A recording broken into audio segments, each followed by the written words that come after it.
Assalamualaikum warahmatullahi wabarakatuh dan salam sejahtera. Saya Sarafina Ahmad, merupakan pelajar semester keempat pendidikan awal kanak-kanak di Universiti Terbuka Malaysia. Hari ini saya akan menyampaikan sedikit mengenai perkembangan emosi kanak-kanak.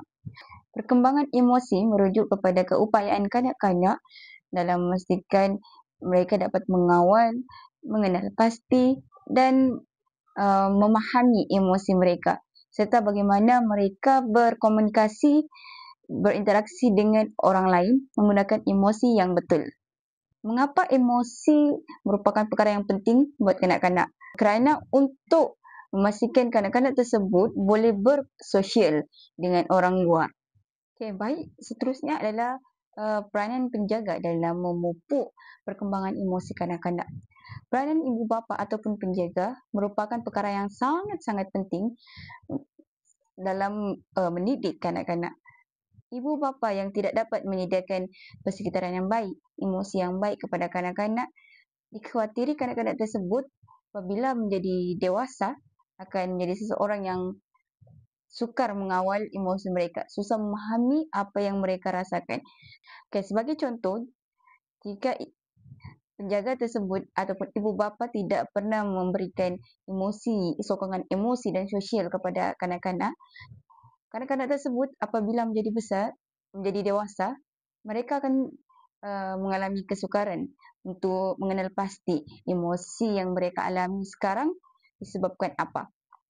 Oleh itu, penjaga seperti ibu bapa ataupun pengasuh memainkan peranan yang penting untuk memberikan kasih sayang, empati, emosi yang baik, positif dan ataupun emosi yang negatif kepada kanak-kanak.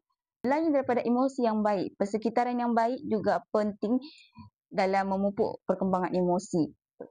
Sebagai contoh, persekitaran yang baik, maksudnya dalam keadaan rumah tersebut tidak berlakunya pergaduhan, tidak berlakunya masalah-masalah yang menyebabkan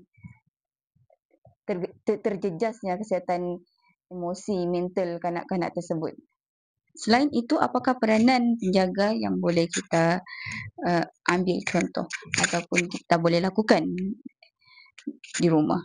Pertama, selain daripada memberikan persekitaran yang baik ataupun menjadi role model, kita boleh mengajarkan anak-anak untuk mengungkapkan perasaan mereka. Jika mereka mengalami perasaan sedih, marah ataupun gembira, kita seharusnya boleh mengajarkan kepada mereka untuk mengucapkan perkara-perkara tersebut. Sebagai contoh, jika anak-anak mengalami kesedihan, mereka berasa sedih kerana tidak berjaya dalam sesuatu perkara, kita berusaha untuk mewujudkan satu komunikasi kepada dengan anak-anak terhadap dengan mereka. Kita boleh ajak kanak-kanak untuk meluahkan isi hati mereka agar mereka tidak menjadi seorang yang suka menyimpan perasaan mereka sendiri. Seterusnya, apakah kesan hubungan keterikatan ataupun attachment ini kepada kanak-kanak? Pertama, perkembangan emosi. Kanak-kanak yang mempunyai attachment yang selamat, mereka lebih mudah untuk menunjukkan perasaan mereka, dapat mengawal emosi mereka, dapat mengawal tekanan yang mereka hadapi dan dapat menunjukkan sifat empati dalam diri mereka berbanding dengan kanak-kanak yang tidak mempunyai attachment yang selamat.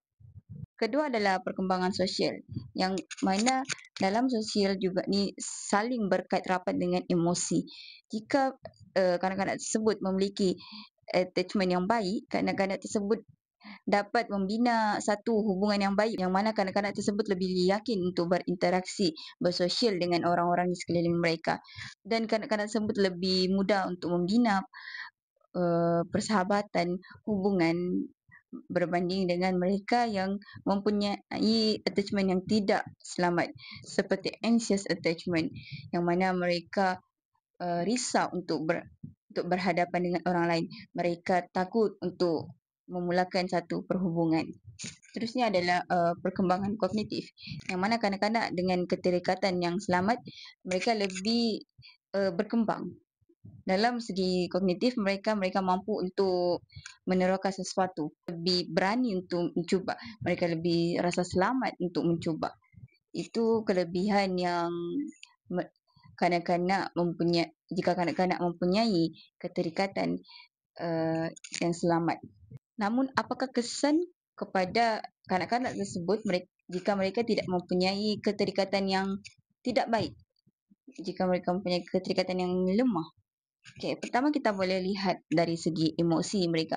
Kanak-kanak tersebut sukar untuk mengawal emosi mereka. Hal ini yang menyebabkan terjadinya terjejasnya kesihatan mental mereka. Kanak-kanak tersebut boleh menghadapi depression, anxiety dan pelbagai lagi kesihatan mental yang lainnya. Ibu bapa harus memahami konsep hubungan keterikatan dalam perkembangan emosi kanak-kanak untuk mendidik mereka dengan menjadikan mereka seorang individu yang boleh mengawal emosi mereka dengan baik. Kerana ini bukan sahaja semata-mata untuk membantu mereka menghadapi kehidupan mereka, tetapi untuk masa depan mereka apabila mereka ingin menjadi seseorang yang lebih berjaya di hadapan. Bukan bermaksud orang yang tidak mempunyai attachment, keterikatan yang tidak baik ini tidak boleh berjaya. Namun untuk mendapatkan satu kejayaan, kita harus mempersiapkan dari segi fizikal dan juga emosi kita. Saya rasa cukup setakat ini saja untuk hari ini. Sekian, terima kasih.